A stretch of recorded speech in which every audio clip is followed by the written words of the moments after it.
Okay, so welcome to this week's Scary Sundays to Boundless Mondays call. I've got the beautiful Sabrina here with me, and we've got her chart that I can share as well. So let me do that first. Let me share that. Can you see that okay, Sabrina? Yes, I can. Perfect. Okay. All right. So I am all yours at the moment. What would you like to know? What did you want help with? Well, I have no idea what any of it is telling me. So I can go through it and really like generally, like yeah. Okay. All right. Let's do that then. And if at any time you've got any questions, you can just stop me. Don't you have to wait to the end. Just say, I don't know what you're talking about. Please explain that again. That's no problem. Okay, thank you. So this is actually a really generous way of approaching this call. So I'm really grateful that you've come on, because so many people, including myself, when you first open the chart, you kind of go, what on earth is that? In fact, the first time I ever saw it, I closed my laptop and walked away. I was like, I can't deal with that. That's way too much for me. But really, it's a matter of the best way to get to know your chart is actually to print it off and to put it somewhere like in your office or in your kitchen or somewhere where it's accessible all the time, so you can just get to know it. So you can just get familiar with, okay, well, which parts are colored in? Which parts are white? Why are those numbers there? For instance, I've got my chart just off to the side here still, because every time I walk into the office, I just like to connect with it. And it's kind of the energy of, oh, well, there you are. Okay, I see you. That's interesting. So another way to approach your chart is just this open curiosity. So rather than feeling you have to know everything and what all the lines mean and the numbers mean, it's approaching it with a kind of childlike, playful curiosity and just going, oh, this is interesting. I'm going to learn some really interesting things about my energy and about the way that I'm designed to work.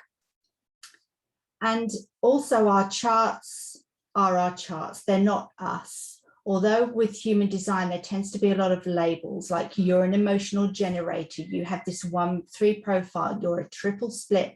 All of these things, they're not you. You are not your chart. It's like an astrology chart. It just gives us a way to start exploring, well, how am I designed to live in this world?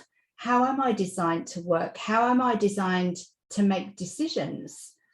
I found it particularly useful for me to stop comparing myself to other people. Like, I should be doing it this way in my business. I should be showing up on socials in this way. Now I know, okay, I know how I'm designed to work. I know how my energy feels really good. So this is the kind of playful curiosity I would encourage you to approach your chart with, for you, Sabrina, and anyone else who's watching the replay. And just to give you a little bit of background briefly about human design. So it was, oh, let Minerva in. Here she is. So it was downloaded to a guy named Alan Krakauer in 1987, and he then changed his name to Ra Uruhu, and he downloaded this information in a 7 or 8 day long meditation session in Ibiza in Spain.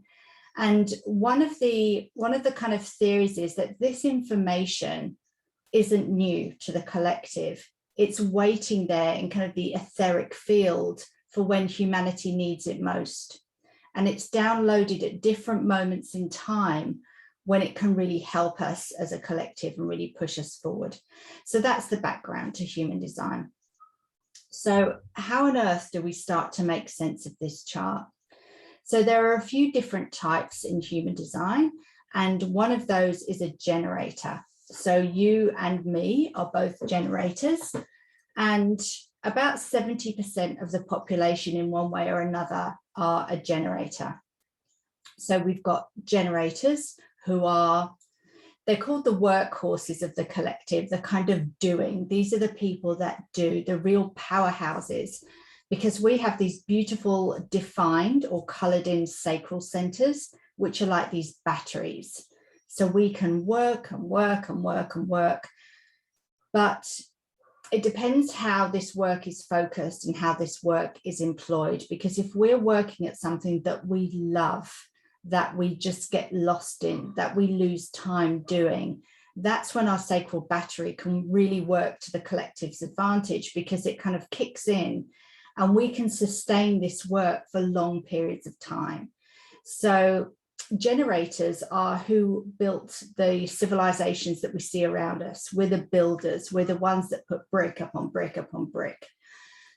So historically, generator energy has been used, kind of employed for other people's agendas. You see it a lot in the corporate world, like the amount of generators that are employed in jobs that really don't light them up, that drain this amazing sacral energy, because it bores them, it frustrates them, they don't want to be doing it. And for a generator to be doing something that doesn't kind of recharge this sacral center means they end up in this signature kind of energy of frustration, this not self, they call it. So for a generator, when our energy isn't being put into something we love to do, we feel this frustration. So that's what I used to feel in my 9 to 5, like this kind of claustrophobic, frustrated, always pushing up against something because I was doing something that drained this sacral battery. Whereas when we're doing something we love to do, like for me, teaching human design or studying human design, I could do it for hours and hours and hours and hours. And I literally lose time. I kind of take quantum leaps and I collapse time because I'm so fascinated by what I'm doing. And now it's my business. So I can serve people, mainly other women. I can serve other women and help them feel that the same signature of their type. So every type has a different signature. For us, Sabrina, it's satisfaction.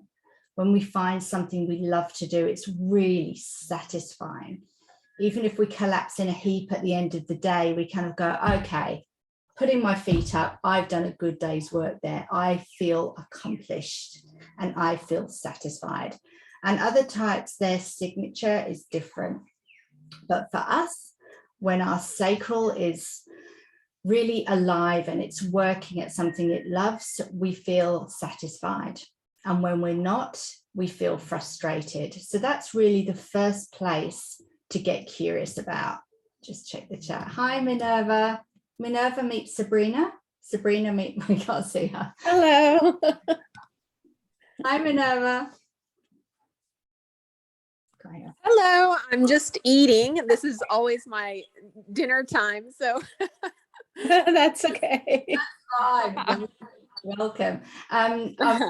We're just talking Sabrina through the basics of her chart and how to start experimenting and getting curious about human design. Good, fun.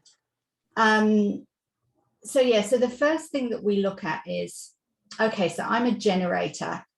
I have this beautiful sacral center. I have this response mechanism.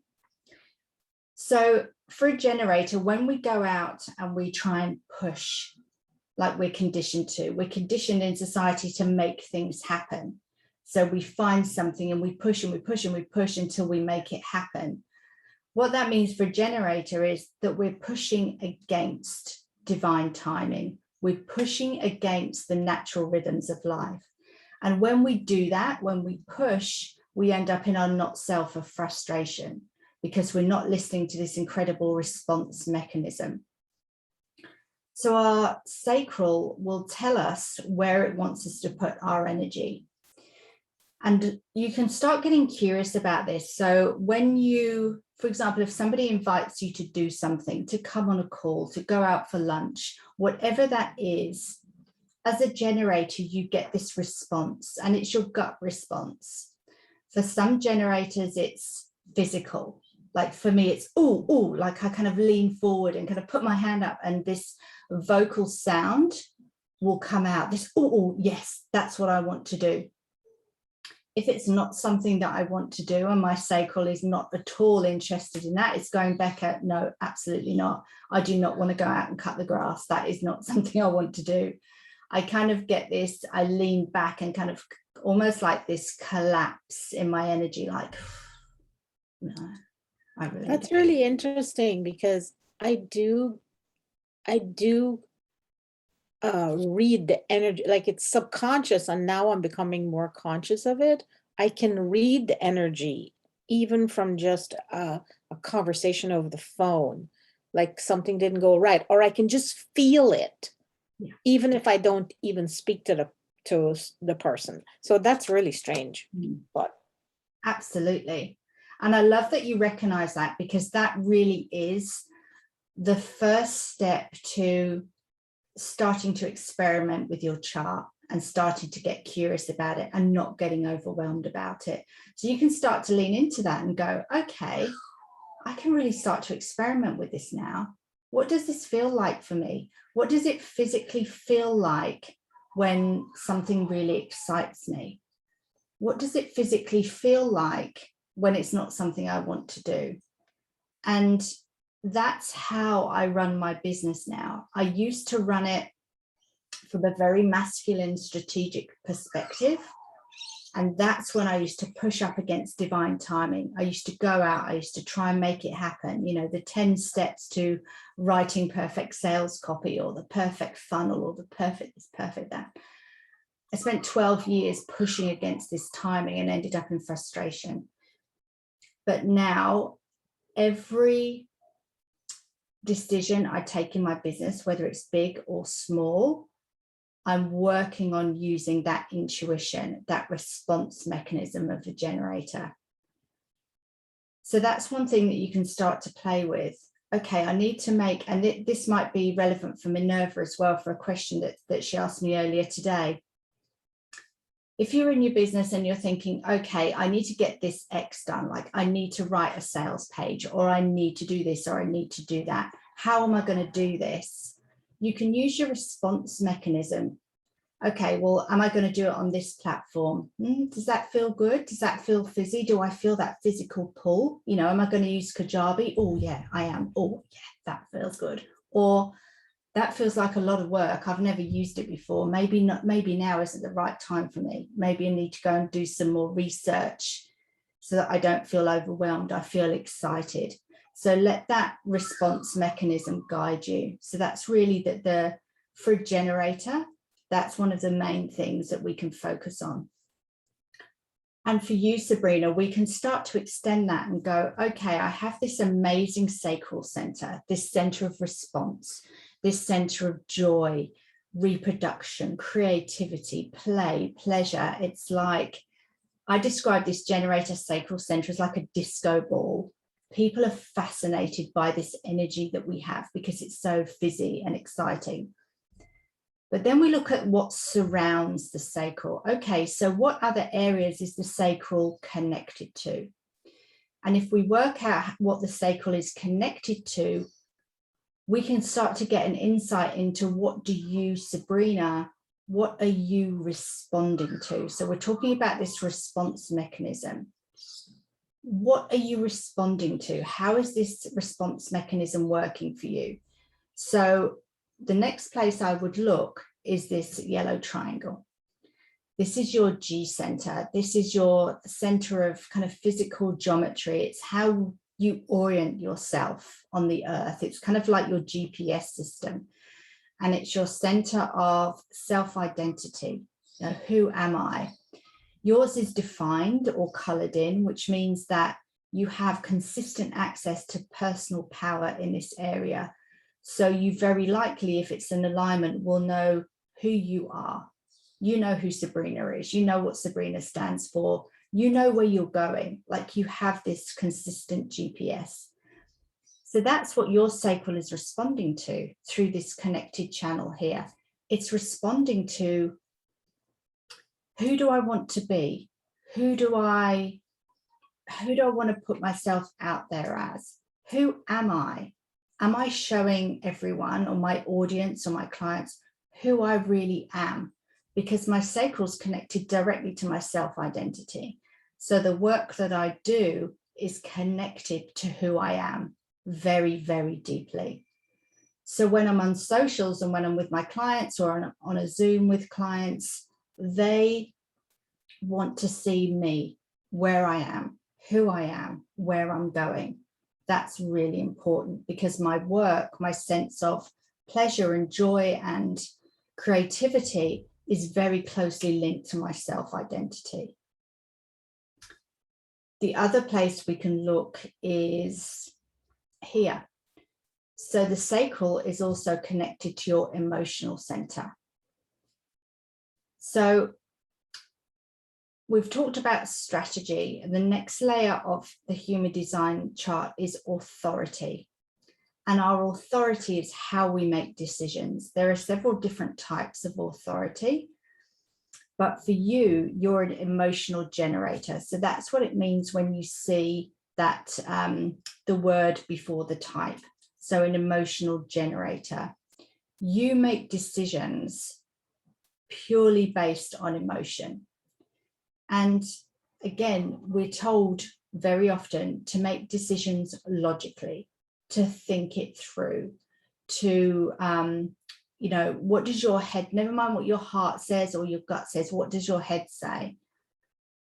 Because your emotional center is your authority, that's where it's most powerful for you to make decisions from, because your sacral is attached, it's responding to your emotions. How do I feel about the work that I'm doing? How do I feel about, do I feel that I need more play? Do I feel that I need more pleasure? How do I feel about my business? How do I feel about my creativity? So that's what your sacral's responding to. It's saying, am I showing who I really am in my work? Does my work reflect who I am and my self-identity? Do I bring it into my work? How do I feel about my work? How do I feel about how much pleasure and joy I get from my work? So that's what this sacral's doing. It's responding to your other kind of areas of the other powerful areas in your chart. So when it comes to making decisions, and I'm an emotional authority as well, so I know this one kind of experientially. If I was to say to you, Sabrina, do you want to come out for lunch? As an emotional authority, if you're anything like me, I would go, like it kind of causes us to freeze. It's like, I don't know, do I want to or don't I want to? Whereas if someone says, okay, Becca, let's go for lunch. What should we have? Should we have sushi or should we have pasta? Then I'm like, oh, you've given me options. This is good. Now I've got something to work with. So I start to ride my emotional wave. So when someone asks us a question, it's like plucking a guitar string. We go backwards and forwards instantly, backwards and forwards. Do I want sushi, pasta, sushi, pasta, sushi, pasta? Okay, pasta feels really good. But then again, it's really hot today, so sushi might feel better. But then I can order in pasta. But yeah, I really like the wine that they serve at the sushi place, so that might be good. And we go backwards and forwards. And what that is, it's this emotional wave here. This 59.6 is your emotional wave. So it's saying, I'm going to show you how this decision will feel at this point. And then I'm going to show you what it will feel like at this point. And it shows you all your different options. And it's only when that guitar string comes to a still that you come to that place of clarity. And for emotional authorities, they say you should only, there's no, let me walk that back. For emotional authorities, there's no clarity in the now, because we don't get clear. When someone asks us a question, our emotional wave kicks in and there's no clarity. And when we try and do what we've been conditioned to do, which is be decisive and make good decisions, make firm decisions. For me, it used to be a case of people pleasing. I need to give someone an answer right now. I need to get away from this pressure right now. So I'll just give them the first answer that pops out of my mouth.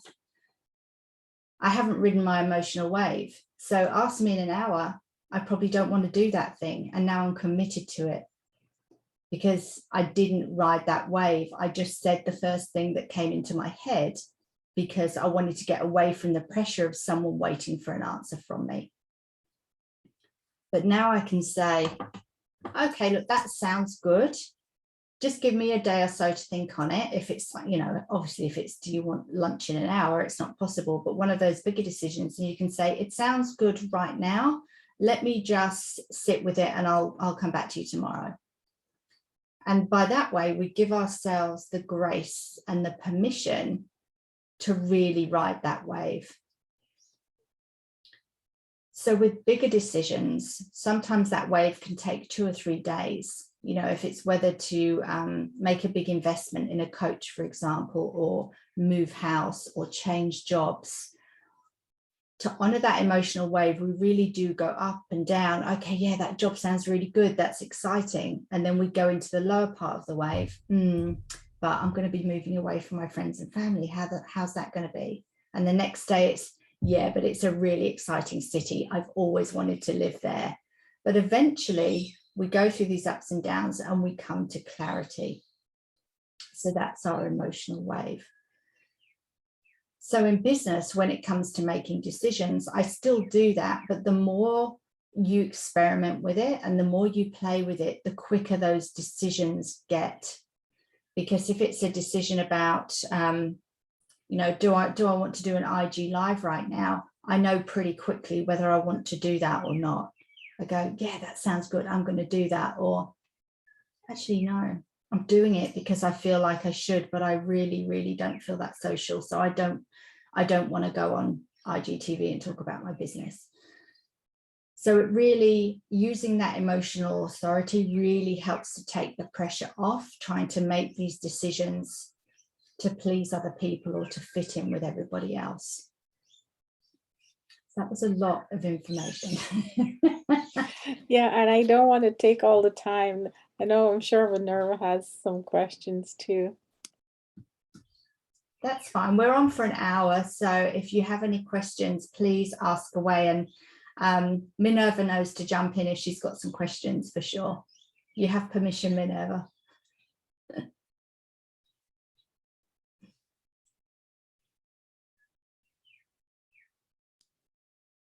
So how does that, do those things sound like something you do already, Sabrina, but it's just a case of kind of bringing those out and experimenting? You know, it's interesting with the wave of the decision, because I have to research it and feel comfortable with, you know, something bigger, right? Yes. Some bigger decision. I like to research it because I need to know, you know, or if I'm using a tool or something, I need to know more details about it. Yeah. Yeah. That And sometimes you could get caught in, you know, over analyzing things. That makes complete sense for the next part of your chart that I'll introduce you to. Complete sense. So another really interesting energy and a really strong energy in your chart is your profile. So we're going to focus on these energies up here. So we're getting more into the astrology side of things. So this energy here is your conscious sun. So this is the place in the transits where the sun was at the moment you were born. So this is your most powerful energy, this gate 11, very, very powerful energy for you. But what we're going to look at is the number after the decimal point. So for your conscious sun, it's a 1. And then we look at the unconscious side of the chart. So this is energy you have access to, but it can be more challenging to access, or you may not be as aware of it. And that's a 3. So your profile is a 1, 3. So what does that actually mean? So the 1, this is the energy that shines very brightly for you, that you know, it's how you see yourself. So the 1 is the energy of starting something new. It's bringing us something new, bringing us something bold. but also with this feeling of safety and security. Like it's safe to learn in my energy. Like the way you teach about Zoom is very safe. It's very non-judgmental. You're like, it's okay. You might feel like you should know all about Zoom, but it's safe not to. I'm not going to judge you for that. You can come into my space and I'll answer any question you want. It's safe. And the one also gets their hands dirty, the first to do something, the researcher. So that's why when you said you really like to research everything, that's what the one does. It takes things apart, looks at them, examines them, and puts them back together and comes to a conclusion and says, okay, I've done this. I've taken apart this software or this system. Yes. I know it works because I've got my hands dirty with it. Like I've got been down. I love puzzles. Puzzles are my thing, you know. Yeah, exactly. And this is why. That's your one energy, to take something apart, see how it works, and to see how things connect and put them back Yes. together. Yes. I Yeah. need to see how they connect. Absolutely. That Yes. is so interesting. Exactly. There's a friend of mine who's a same profile as you. She's a 1-3. And last time I spoke to her, she had all these sheets of white paper in her office. And she looked like a mad scientist because she was trying to understand something about human design. And there was stuff everywhere. It's a bit like one of those crime scene things, you know, with all the red screen going around. I flow charts are my thing, man. I think in flow charts. Yeah. Absolutely. Yeah. And blueprints. That's how I think. Flow Yeah. charts and blueprints. Exactly. And that's the energy that infuses you and your business. That's the energy that people feel from you even when you're not around. So if Tamsin, for example, was to recommend you, that one energy combined with your gate 11 energy would be what she's expressing even when you're not in the room. Like, oh, Sabrina's really good at, you know, Zoom systems, taking things apart, understanding them, putting them back together. That's the energy that you radiate out when you're marketing, and that's how your aligned clients find you. So we don't even have to go out and consciously market ourselves and say, this is what I can do for you. I can do A, B, C, D. It's when you're showing people who you are, when your work is very connected to your sense of self-identity and who you are. Who you are is this energy, this, I will do the experimentation for you. I will work out all the kinks and the, you know, the bits and pieces that might trip you up. And then you can come and learn with me because it's a safe space to learn. I won't judge you for not knowing. Mm-hmm. That's that one. Yeah, I'm the Cliff Notes. I love to read and then condense it down. Do this. Yeah. Ones are great. Like there's energies, or the profiles go from 1 to 6. So I'm a 6. So I'm the opposite end of the spectrum. Oh, okay. Like we need every number, every energy, because you are the energy that brings us something new. You push our boundaries. You say, I found something new. I've taken it apart. I've put it back together. I understand it deeply. Come and learn it from me in this safe, secure space, and then go out, use it. That's so interesting. Mm. Yeah. And then we look at this 3 energy. So you're a 1-3. So the 3 is the energy that other people feel from you. Like the 1, you know very well. Like you said to me, oh yeah, Becca, I know that. I know I do that. I enjoy that taking apart and putting it together. The 3 is we see you doing that. The 3 is the scientist. So we see you as experimenting. We'll come to you for solutions. The collective will come to you because they see you as someone that can provide them with these solutions, because they don't want to do the work themselves. Interesting. It's like with Zoom. I've watched your Zoom session because I don't want to learn how to do it myself through trial and error. I want to do other things. But I come to you because you are the scientist in that area. Like you've experimented with that. You can show me what the shortcuts are. You can give solutions. Wow. That can I mean, there's always awareness of our energy here. So what I mean by that is people will do that as much as you let them. So it's up to us to have boundaries around that, to say, just because I can solve every problem doesn't mean that I have to. Maybe I'm not available to solve every problem. Maybe I'm available to solve the problems that really excite me and really light me up. If it's a problem that doesn't interest me, I'm not available for that. And that's how, when the collective come to you over and over again for these solutions, you can kind of put a boundary around that and say, okay, yeah, I'm up for solving these problems. This is interesting, but these not so much. No, maybe someone else is better for you to teach you that. But this 1-3, this investigating scientist is going to permeate everything throughout your life journey, not just with business, but also with life. Like this unconscious 3 is the energy of trial and error. So there may have been a lot of subconscious trial and error in your life path, which sometimes we're conditioned to see as mistakes, but it's not. Those mistakes have been really vital building blocks for you to kind of get where you are and get to the level of wisdom that you have. Really, really important trial and error energy. So yeah, that's the 1-3. Really, really interesting energy. That is interesting, yeah. So we've been through your centers, we've been through this center here, and we've been through your profile. Just thinking of really,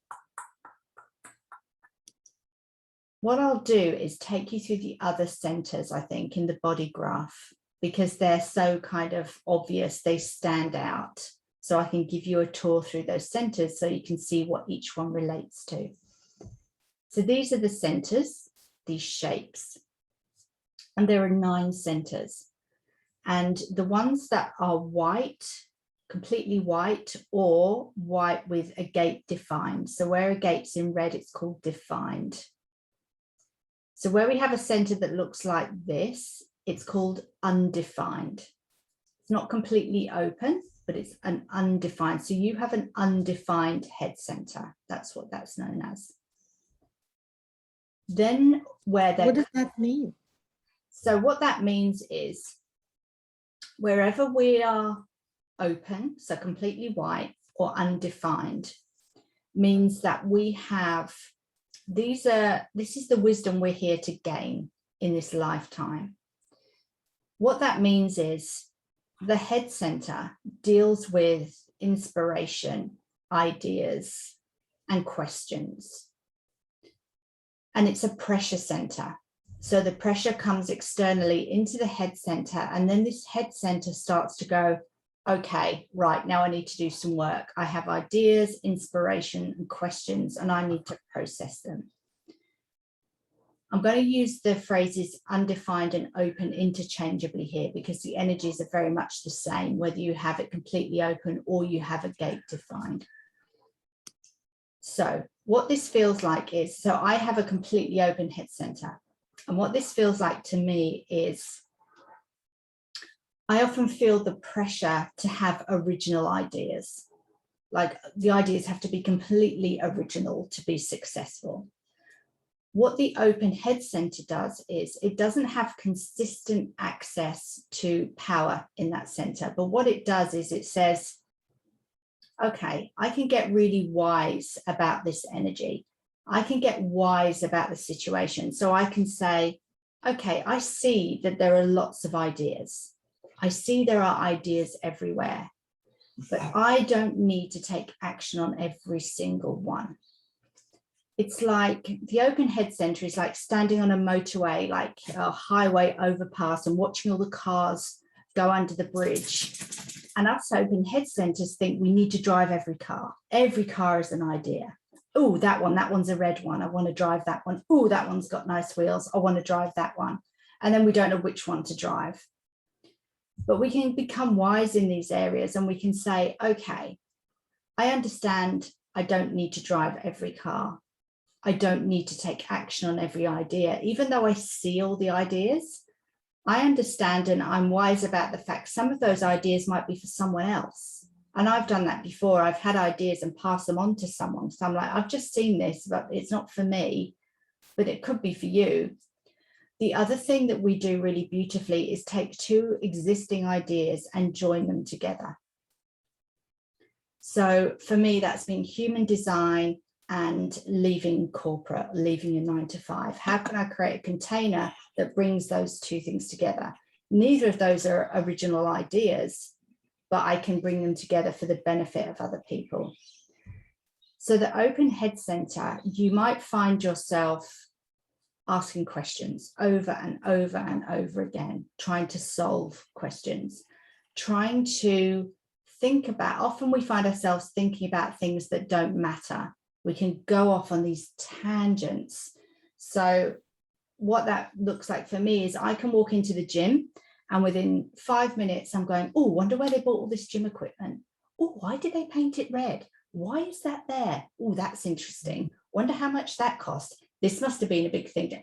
And then I'm like, Beck, this is your open head center. Stop. You don't need to answer all these questions. So you can ask yourself, is this really something for me? Minerva gets it. She's like, oh yeah. Is this really something for me to solve? Is this really important for me to be thinking about? I did it just that earlier today. I started thinking about something that was completely nothing to do with me that I was trying to solve. And I was like, why are you trying to stop it? You don't need to ask these questions. It can also look like doing the emotional labor for other people, making people feel better by solving their problems as well. If only I could solve my client's problem, that would make me feel better, like doing the emotional labor for other people. So wherever we're open, we have these really beautiful opportunities to notice what conditioning might be going on and to shift it, to flip the story. Do I have to be thinking about this? Is this an idea for me? Do I have to have original ideas? So that's what the head center deals with. Then we move down to this ajna, and this is defined for you because it's colored. It doesn't matter what color it is, but any center that's colored is defined. And where it's defined, we have this incredible personal power. You have this consistent access to power in this area. So what this looks like is the ajna takes the ideas and the inspiration and then processes them. It comes to opinions, perspectives, beliefs. So when it's defined, we have specific beliefs, specific ideas, not to the detriment of the collective necessarily, but we know what we think about things. We know what we believe about things. And it's this ajna that helps us do that. When our clients come to us, they want to know what our perspective is. Like for me, clients come to me and they want to know how I run my business through the lens of my human design. Like, how do you do that? What's your system? Again, comes back to you. What's your system? What's your process? That's what I want. That's what you're here to gift to people.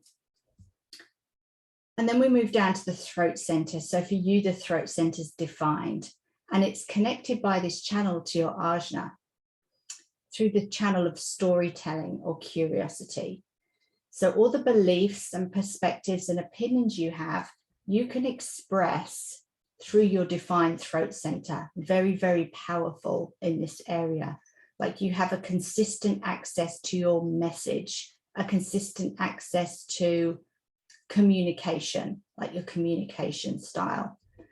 And this channel of storytelling, your curiosity, means that you can reach people consistently through framing teachings through stories and piquing people's curiosity. Like what has been my life experience? What's the story? And that's very true. Is it? How does that play out for you? How do you experience that? That's really true because I like to study how humans behave. Right. And it's just an observation. It's just observing. Mm. And there's so many behaviors that has happened through the pandemic. Mm. And some of it has changed the way we respond to things. Interesting. I love So for example, a simple example would be not a lot of people used to buy groceries online. Mhm. Now people are buying groceries online. Well, what does that mean to my business? If I don't have something to sell online, then I better get my button gear and get something to sell online, because that is now a behavior that's not going away, Mhm. right? Um, uh, for example, now people can take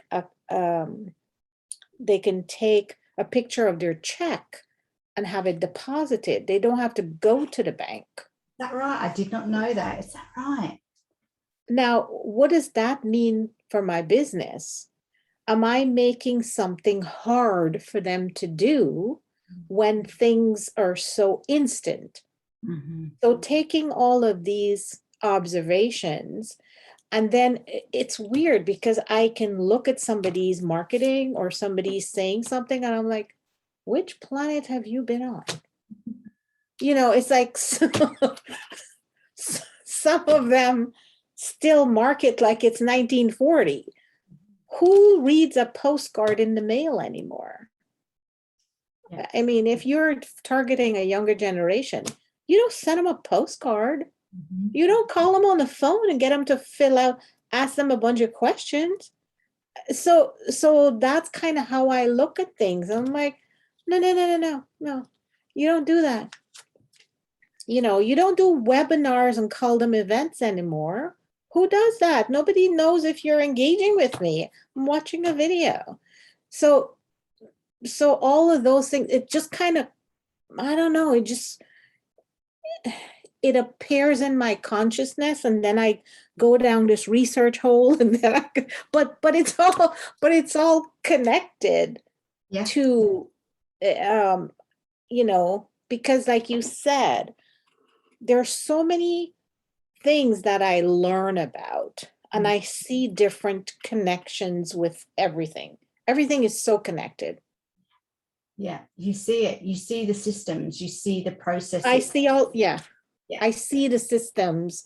It could have nothing to do with this particular system. So for me, I came from a computer science background many, many years. Mhm. And then I got totally burnt out and I went into interior design.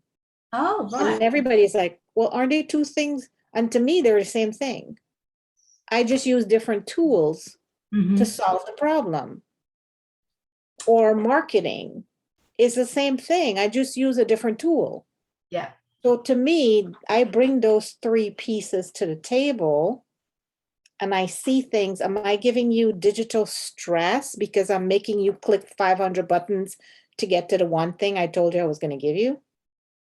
Yeah. You see it. This So defines. you see all those things. Yeah, it's Yeah. quite fascinating. You see those systems. You see the processes, and you have a consistent way of talking about it. Like even when you're talking about it to me here, like you're very well. Of course. Why would you market like that anymore? I want to help people not do that. I can help you. Yes. Save space for me to help you do that. Yeah, absolutely. Leaning into all those areas where you're really powerful. The other area to look at is this is called the ego, the will, the heart center. So this is defined for you. And this is one of the rarer centers to have defined. Most people have it white or undefined. You have it defined. And the will center is the center of willpower. So these are the things you have consistent access to: willpower, a competitive spirit, self-worth, self-value. Like you know what your value is to people. You know what your self-worth is. Like that's when you model that for other people, it gives us permission to acknowledge our value and our self-worth as well. Like defined will centers, when they're in alignment, are very vocal about their desires. This is what I desire for my life. This is what I desire for the collective. I want nice things. You know, I want nice material things. There's no shame in having nice material things. They make me feel good. And when you express that, that gives us who have these open will centers permission to do the same, because you're showing us it's safe to own those desires. My dog Oscar's just spinning me around on the chair. He's like, wow, we're off. And it's also connected through this 2644 to your spleen. And the splenic center is the center of physical health, safety, intuition. It's a very ancient awareness center. And wait, hold on. When you say an ancient awareness center, what do you mean by that? Because I'll tell you why I asked you that question. Sure. So prior to, I think off the top of my head, 1781, we were 7-centered beings. So if you looked at the human design body graph, then there were 7 centers. And then after that, we evolved into 9-centered beings. The spleen was always there. It's not a new center. And it's what keeps us safe and keeps us alive. And our intuition connects us to, you know, our divine, whatever, you know, each person believes that is. That's where our intuition sits. That's why it's known as the ancient awareness center. The reason why I ask is because sometimes I feel like I've been here before. Mm-hmm. Like I have ancient wisdom. I have no idea. I cannot explain that. Sometimes there's just that feeling. Yeah. Here, I don't know what it is. Yeah. Because you have, it's defined for you. This access to your intuition is very, very consistent. It's radical power for you. It's very strong. And that's what you're here to gift to other people as well. These gifts of intuition and this strong sense of physical awareness, the physical self. And the spleen is connected to the will center through this channel, the 2644. And this is often called the channel of the entrepreneur. And it's in ancient times, if we think of a village situation, for example, you would have been the one that went out and found new places to plant crops, or new ways of planting crops, or new ways of kind of expanding your village, and you would have come back and sold it to your collective, the people in the village, but sold it as in, not in a manipulative way, but sold it as in, I need to tell you, this is amazing. I found this new place for us to grow crops, or I found this new system, and it's going to help keep us alive. So I had this desire to go out and find a new way of doing things. I found something that's going to keep us alive and help us survive. And now I need to sell it to you. I need to get the rest of you on board with this system. So that's what this does, the channel of the entrepreneur, or the channel of the salesperson. And then finally, we have the root center. So the root center is another pressure center. So the head is a pressure center, the pressure's coming down and being filtered through the chart. And with the root center, the pressure's coming up and being filtered into these centers here. A defined, colored in root center means that you have consistent access, like a consistent way of processing stress and adrenaline. You have this internal push to evolve. Like your root center kind of almost is a thing that forces you up and out of the chair. Like, come on, Sabrina, we need to go. We need to make things happen. We need to evolve. And it's connected to your spleen. So it's saying, what can I do how can I evolve to be even more intuitive? How can I push my intuition? how can I evolve to be even more healthy in my body? What can I do that's going to help me feel safe in that expansion? Because the spleen is about safety, finding safety and overcoming fear. Not overcoming fear, but understanding that fear will always be a vital component of what keeps us alive. But how do I move forward with that fear? Because you understand, to be fearless isn't attainable, and it's not healthy. We need a level of fear to remain alive. But how can I move through life, and how can I help my clients move through life with that fear on board as well at the same time? Wow. Oh, wow. This is fascinating. It really is. This is really fascinating. So because everything you're telling me here, yeah. I completely resonate with. I completely know to be true on how you explained it. Like I didn't know. That's kind of how I'm built, I guess. Yeah, that's which is fascinating. Absolutely how you're beautifully designed. And in the areas where we're open or undefined, it doesn't mean we're lacking. It's an amazing opportunity to get wise about this situational power that we have. Okay, what do I choose in this situation? I choose not to answer every question. I choose not to do the emotional labor for other people. That's how we gain wisdom in these centers. Whereas with your defined centers, you're like, I've got that. I know that I'm intuitive. I know that I have a consistent way of expressing myself. I know that I process my emotions. You know, I know that I know how to process my emotions. Mm-hmm. And that's another thing with this emotional wave, the way you make decisions. If you feel very cloudy for a prolonged period of time, you just cannot find that clarity. Moving your body is really good to get that energy moving through the circuits, grounding yourself, going outside, putting your feet on the earth, mm-hmm. spending time in nature, anything you can do, eating, you know, that some people say that's how we emotionally eat, because we're trying to process these emotional waves, trying to process these emotions. But for me, actively taking a part in processing emotions as a way of reaching decisions has been life-changing.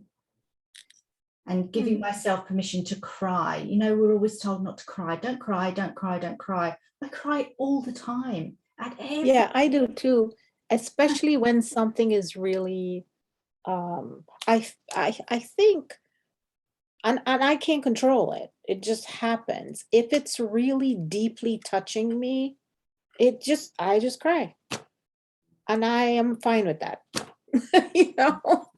Yeah. I'm fine with that. If I'm emotional about it, it means that it's something really important. Yeah, absolutely. I love that. And it's part of our process. It's nothing that we should try and stop and kind of push down and not express. Let's cry. Let's cry. All the time. And I feel like that is also a way of releasing stress. Yeah. You know, it's not, you're just not holding on to. Yeah, this was wonderful. Thank you so much. Yes. I didn't know if that was how you planned to run your hour, but these calls are really open. They're just safe, open spaces for anyone to come and ask anything that they want to about their human design. So this is actually, like I said, it's a really, I'm so glad you came, because it was meant to be, I think, because anyone who watches this replay will get the rundown of the basics of their chart and really just start to have fun with it and experiment with it. So thank you for coming. And thank you. Thank you. I really appreciate it. You are so welcome.